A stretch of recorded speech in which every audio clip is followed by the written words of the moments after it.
Bom dia, gente, tudo bem? Então, a gente vai iniciar, certo? Vamos só aguardar um pouquinho, ver se mais pessoas entram.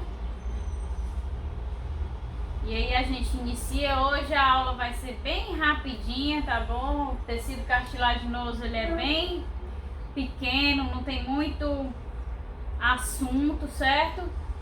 Outra coisa, ninguém entrou em contato comigo. Eu disse a Tainara que desse meu telefone para quem precisasse, se tivesse com dificuldade quanto às atividades.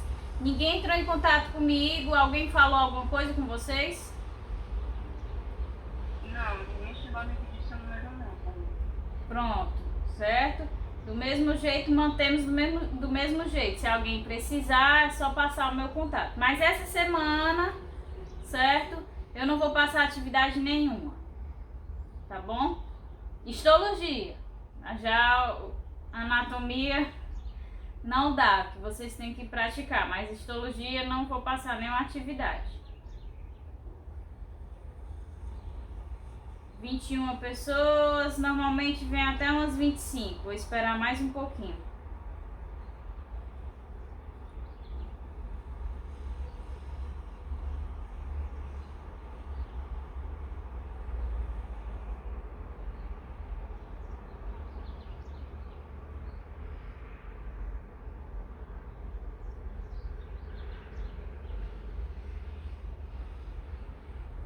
Até agora a gente ainda não teve nenhum feedback sobre avaliação, sobre nada, certo? Lembrando que assim que eu tiver alguma posição eu vou repassar a vocês.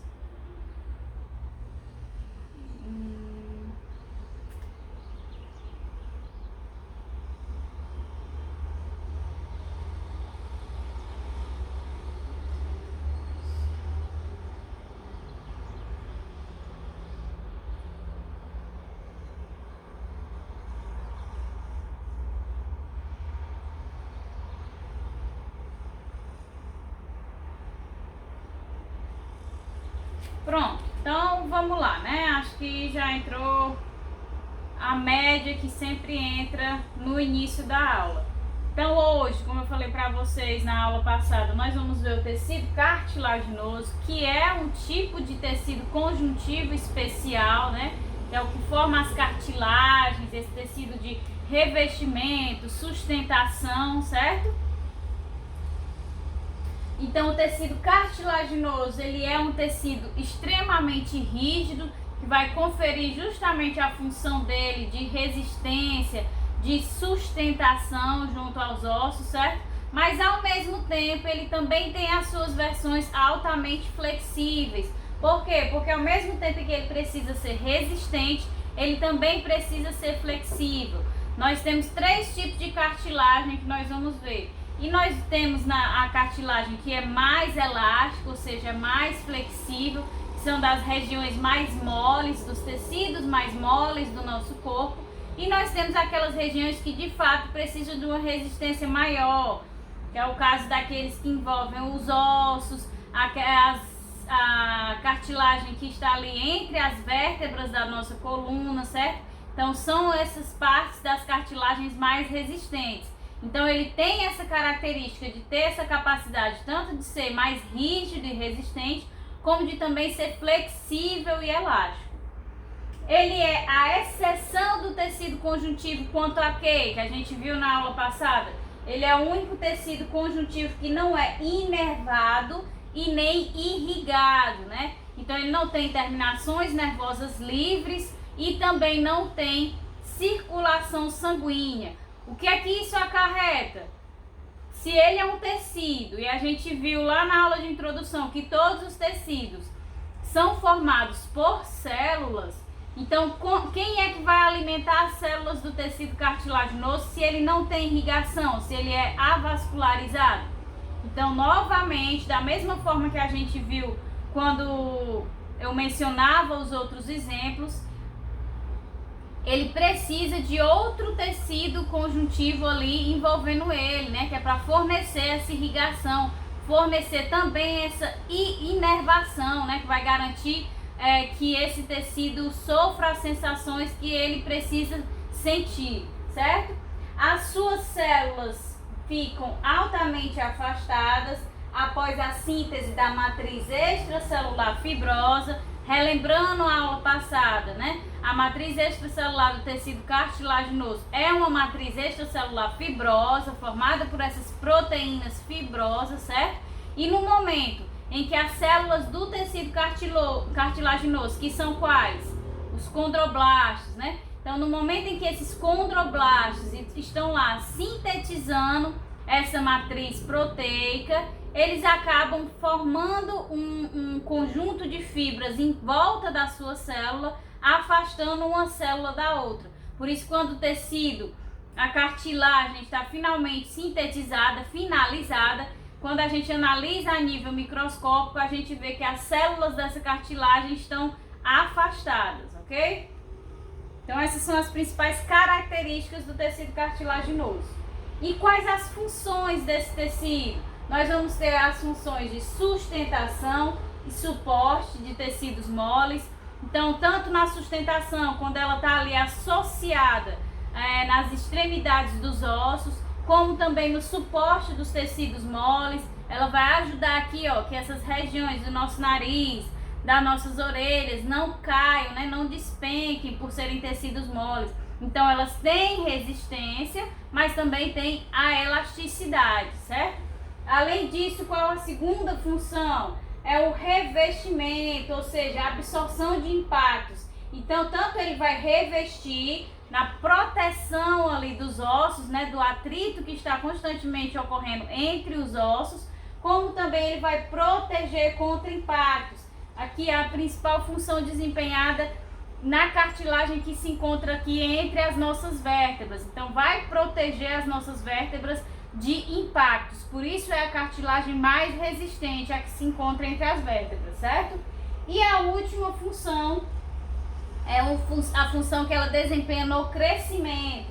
Como? Porque é a cartilagem que vai servir de molde para o crescimento ósseo. O que é que isso quer dizer? Quando o bebê nasce, ele nasce com algumas partes de ossos já formadas, mas a imensa maioria do tecido ósseo ali do bebê é formado de cartilagem. Por quê? É justamente para permitir o crescimento daquele osso, a expansão daquele osso. Então, essa cartilagem ela vai sendo convertida à medida que a criança cresce, vai sendo convertida em osso, certo? Ou então ela vai fazendo a ligação entre essas partes de ossos da criança. Então, ele vai ser o molde, por isso que é chamado de molde ósseo e tem essa função no crescimento, certo? Karine, você pode repetir a parte de sustentação? Posso sim. Então, aqui a função de sustentação e de suporte. Sustentação está relacionado principalmente à sustentação junto aos ossos, né? São as cartilagens, os ossos e os músculos que garantem a nossa sustentação. Então, o tecido cartilaginoso tem esse papel junto aos ossos de garantir a nossa sustentação. Já o suporte é aqui principalmente aos tecidos moles, né? Já que eles têm essa elasticidade para garantir que eles não fiquem caídos. Então, o tecido cartilaginoso que os formam, mesmo tendo essa grande elasticidade, ele também tem certa resistência para garantir esse suporte desses tecidos moles ao nosso corpo. Compreendido? Show! Então, como a gente viu a aula passada, quando a gente detalhou o tecido conjuntivo, nós vimos que o tecido conjuntivo ele é formado das mais diversas células e das mais diversas matrizes extracelular, seja a matriz extracelular amorfa, seja a matriz extracelular fibrosa. Então, quando a gente quer compreender uma subclasse do tecido conjuntivo, a gente precisa conhecer essa matriz extracelular e essas células que compõem esse tecido, que aí a gente vai conseguir compreender de fato qual é o papel daquele tecido e também a sua histologia. Então, a matriz extracelular do tecido cartilaginoso, como eu já disse no início, é uma matriz extracelular fibrosa, que vai conter o quê?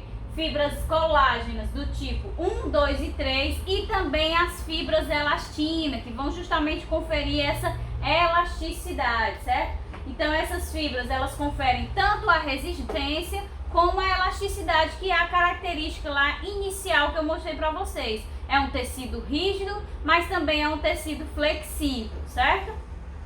Essa matriz extracelular também vai ter proteoglicanos e, como os tecidos conjuntivos no geral, vai ter aqui o ácido hialurônico. E qual é a função do ácido hialurônico que nós vimos na aula passada?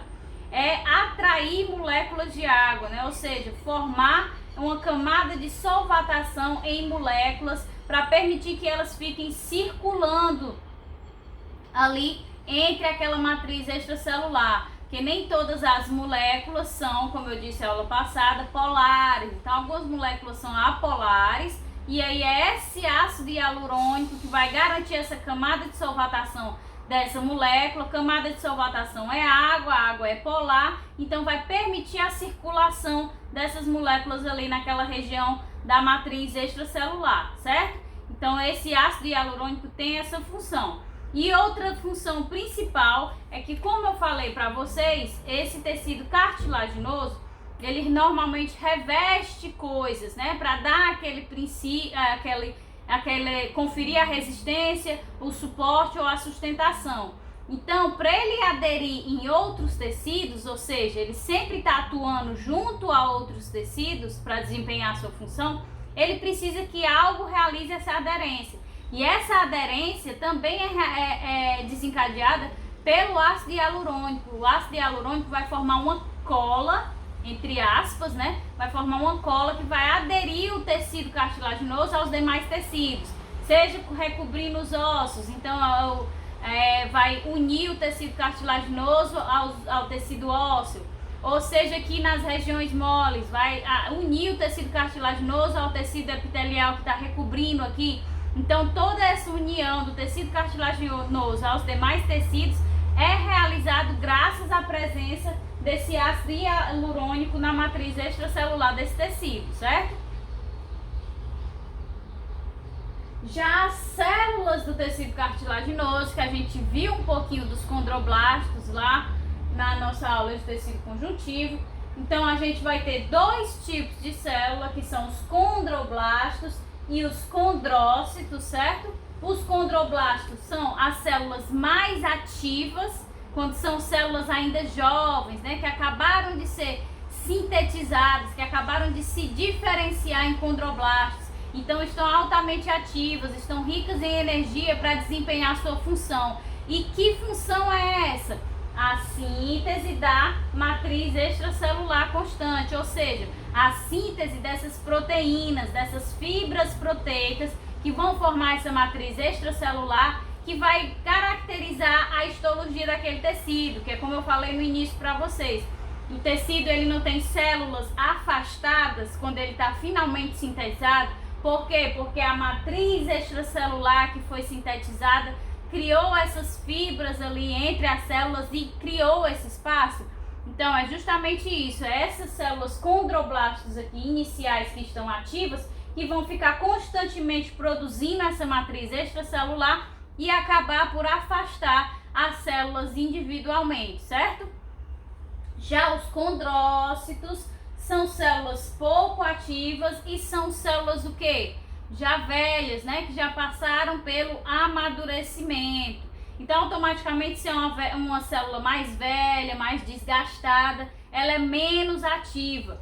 Se ela é menos ativa, ela vai sintetizar quase nada de matriz extracelular e por isso elas começam a se acumular em lacunas, formando grupo isógeno.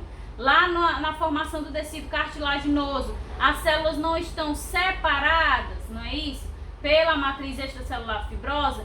Então, em determinado momento, quando esse condrócito realiza alguma função metabólica dele, ali do tecido cartilaginoso, acaba que ele não sintetiza essa matriz extracelular, então não separa essas células, e aí fica formando um grupinho de células condrócitos. A gente vai ver os pacotinhos assim chamados de grupo isógeno, que tem várias células iguais, que sofreram ali uma mitose, mas que não sintetizaram mais a matriz extracelular, por isso elas estão unidas, mas em volta delas tem a matriz extracelular que havia sido sintetizada anteriormente, certo? Então, a gente viu a matriz extracelular, vimos as células que compõem o tecido cartilaginoso. E aí a gente vai ver o que agora? No início eu não falei para vocês que o tecido cartilaginoso ele é a exceção do tecido conjuntivo, no sentido de que ele não é inervado e nem irrigado. Por isso mesmo, como qualquer outro tecido que não é irrigado nem inervado, como a gente viu ali a epiderme, né, lá no sistema tegumentar, ele não precisa do tecido conjuntivo, que é a derme, abaixo dele para garantir essa irrigação, principalmente. Da mesma forma, o tecido cartilaginoso, por não ter essas características, ele precisa de um tecido auxiliar, ou seja, um tecido que vai fornecer essa inervação e essa irrigação. E que tecido é esse? Esse tecido ele é chamado de pericôndrio. Então, pericôndrio é o tecido que envolve o tecido cartilaginoso, fornecendo a ele a inervação e a irrigação, a vascularização que ele necessita para nutrir suas células, ok? Então, esse pericôndrio, ele atua fornecendo justamente as terminações nervosas, né? Para a gente conseguir identificar as sensações que aquele tecido está recebendo e também a irrigação sanguínea, né? A vascularização daquele tecido, levando os nutrientes, os gases, todas as moléculas necessárias para que o metabolismo das células, dos condroblastos, continue acontecendo. Ela é um tecido proveniente de um mesênquima compacto, ou seja, mesênquima que a gente viu lá, proveniente dos 3 folhetos embrionários do mesoderma, certo? Então esse pericôndrio ele também é proveniente do mesoderma, ele tem um mesênquima compacto. Se é um mesênquima compacto, ele vai ser composto de células o quê? Células mesenquimatosas. E o que foi que a gente viu na aula passada sobre as células mesenquimatosas? São células que têm uma capacidade muito grande de se diferenciar nos mais diversos tipos de células do organismo, principalmente ali no tecido conjuntivo. Então essas células mesenquimatosas são essenciais para os mais diversos tipos de tecido conjuntivo que existem.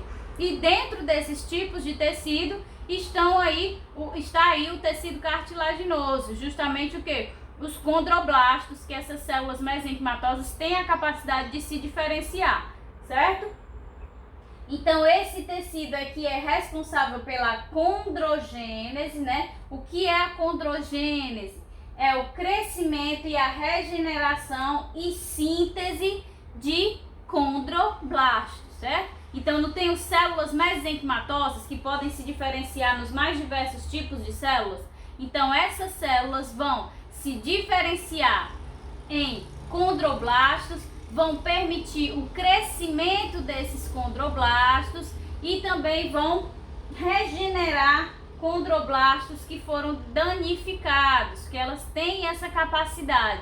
E esse processo todo de síntese, de crescimento e de regeneração é a chamada de condrogênese. E a condrogênese vai ser realizada pelo pericôndrio, certo? A gente vê aqui, inclusive na imagem, ó, o tecido cartilaginoso com células afastadas. Então a gente vê aqui toda essa região em roxo é a matriz extracelular fibrosa, afastando os condroblastos desse tecido e envolvendo esse tecido totalmente, tanto aqui em cima como embaixo, a gente vê o quê? O pericôndrio, que é o tecido irrigado e inervado, rico em células mesenquimatosas, ok? Então esse tecido ele vai envolver as cartilagens hialina e elástica. A gente vai já ver aqui, o tecido cartilaginoso possui 3 tipos de cartilagem: a hialina, a elástica e a fibrosa. O pericôndrio só vai envolver esses 2 tipos de cartilagem. Mas professora, todo tecido cartilaginoso não precisa de um tecido conjuntivo adicional ou outro tipo de tecido que vai conferir a inervação e a irrigação? Então qual é esse tecido que vai conferir essa característica? A cartilagem fibrosa. É outro tipo de tecido conjuntivo, certo? Então existe essa necessidade. Então, por mais que não seja o pericôndrio que vai envolver o tecido, a cartilagem fibrosa, existe outro tecido que vai envolver a cartilagem fibrosa, certo? Mas fiquem com essa ideia aqui de que o pericôndrio envolve a hialina e a elástica, ok? Então, nós temos 3 tipos de cartilagem, certo? A hialina, a elástica e a fibrosa. Então, como é que ocorre a diferenciação nesses 3 tipos diferentes de cartilagem? Essa diferenciação vai depender da secreção de fibras diferentes em concentrações diferentes. Então, vai depender do quê? Vai depender das fibras que os condroblastos vão secretar para formar essa matriz extracelular, ok? Porque a base do tecido, o condroblasto, é igual para todos. O que vai variar é a matriz extracelular que ele vai secretar. Se ele vai secretar mais fibras colágeno tipo 1, mais fibras colágeno tipo 2, se ele vai secretar mais fibras elásticas, certo? Então é a secreção dessas fibras que vai diferenciar cada uma das cartilagens, ok? Então, a hialina é a mais frequente, certo? É a que tem maior incidência no nosso organismo. Ela é composta por fibras colágenas tipo 2 em sua abundância e ela vai ser moderadamente resistente, certo? Então a cartilagem hialina, ela reveste o quê? É ela que está aqui, ó, na extremidade dos ossos, né? Impedindo o desgaste do atrito entre os ossos. É ela que vai compor a traqueia, a laringe, os brônquios, certo? Então a cartilagem hialina é que é responsável por formar esse tecido resistente, mas não extremamente duro, certo? Então ela é responsável pela ossificação, né? O que é a ossificação? É a formação do esqueleto do embrião, ou seja, a formação daquele esqueleto do feto ainda na barriga, é aquele que é visualizado ali nas ultrassonografias. Então aquele esqueletinho é formado pela cartilagem hialina. E quando finalmente chega o nascimento do bebê, o bebê nasce com mais de 70 ossos, mais ossos do que a gente tem normalmente hoje em dia. Por quê? Porque, como eu falei lá no início, o bebê nasce com pedaços de ossos e entre esses pedaços a gente vai ter a cartilagem hialina. Para quê? Para permitir o crescimento e para permitir que essa cartilagem seja substituída por tecido ósseo, certo? Então a gente tem aqui que ela está envolvida no processo de ossificação, de formação do esqueleto do embrião e do feto e também da formação dos moldes ósseos que a gente falou lá no início da aula, das funções, certo?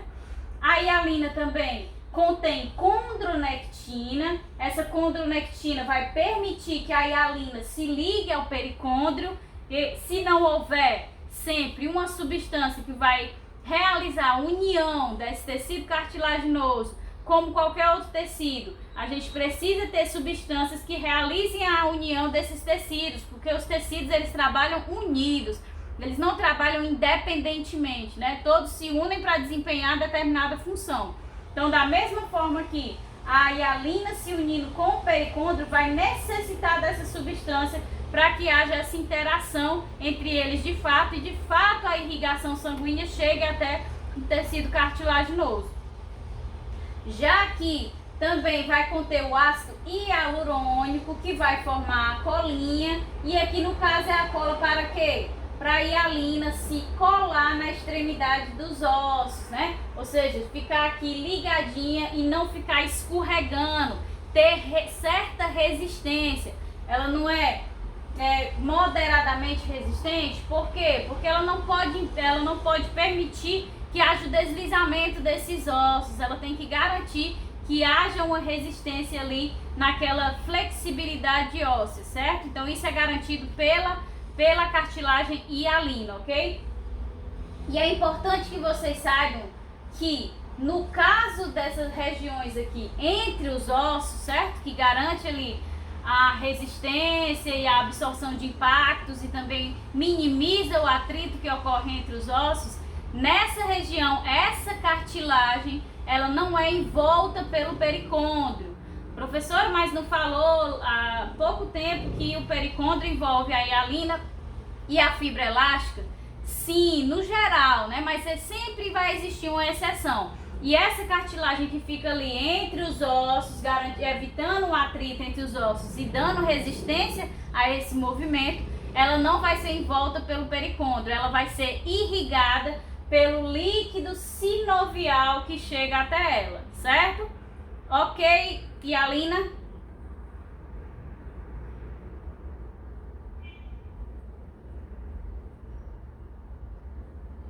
Certo.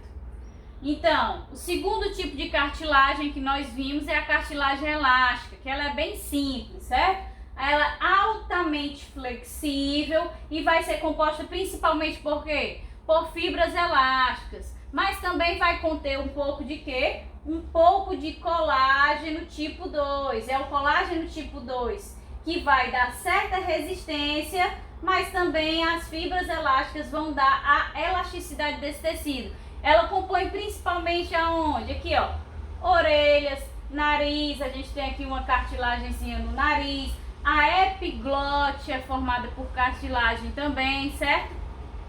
Aí você se pergunta, a fibra elástica ela é envolta pelo pericôndrio, mas ela em si, a cartilagem, como tecido cartilaginoso, não é irrigada e nem inervada. E aí você pode se questionar, professora, mas esse tecido mole da orelha, quando eu furo minha orelha sai sangue, por quê? Por que sai sangue? Se todo tecido cartilaginoso não é em volta de outro tecido que vai conferir a inervação e irrigação, então é daí que provém esse extravasamento sanguíneo e não do tecido cartilaginoso.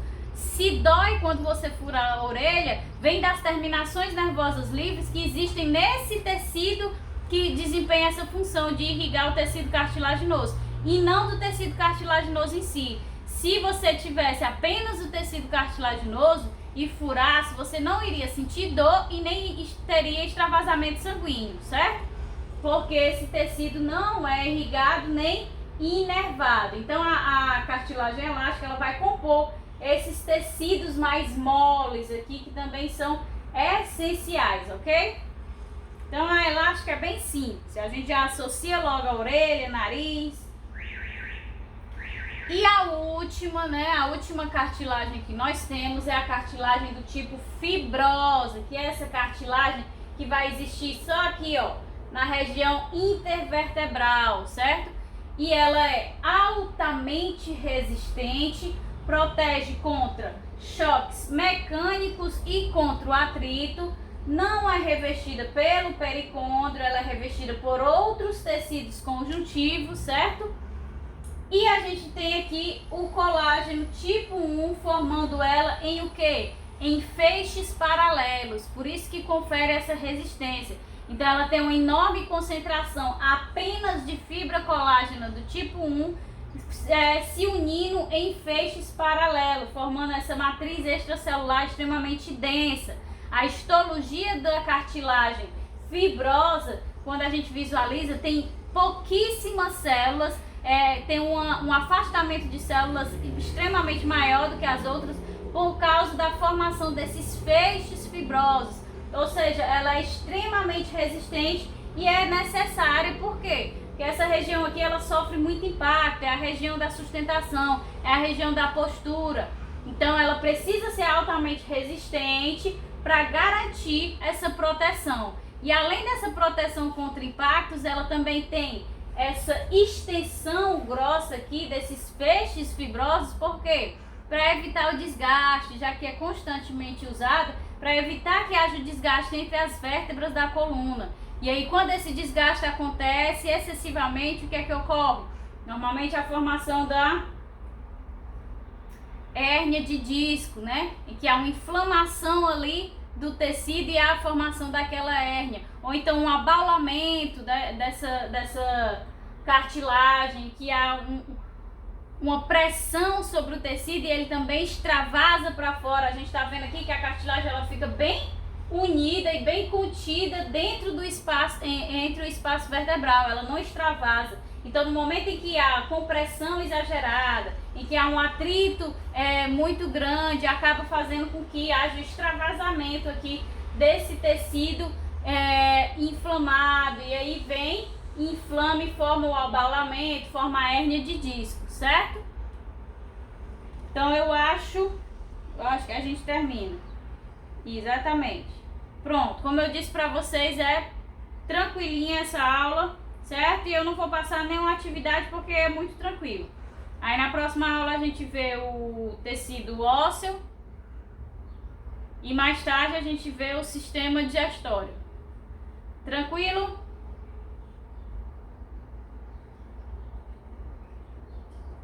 Dúvidas?